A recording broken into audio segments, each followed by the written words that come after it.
list.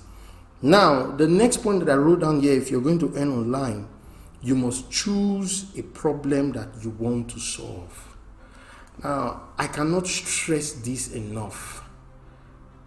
See, when it comes to money, you've got to understand that money has principles. Money has rules.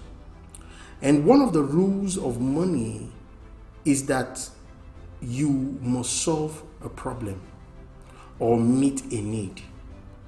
Now, I've done a particular video, okay, I spoke about the 15 rules of money. I'm going to put the link of that video below, and then I'll put it somewhere. Make sure you click on that particular video, watch that video, because it will help you to understand the different rules that are there when it comes to money. Now, one of the rules is meeting needs or solving a problem.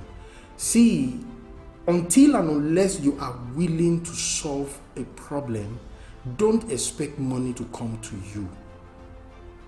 This is something that you've got to understand.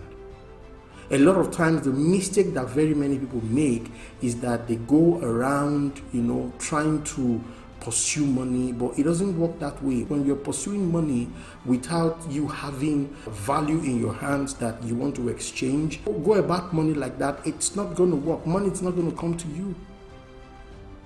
So the first thing that you must understand is that if you're going to make money online, you have to solve somebody's problems. That way, the person will be willing to dish out his money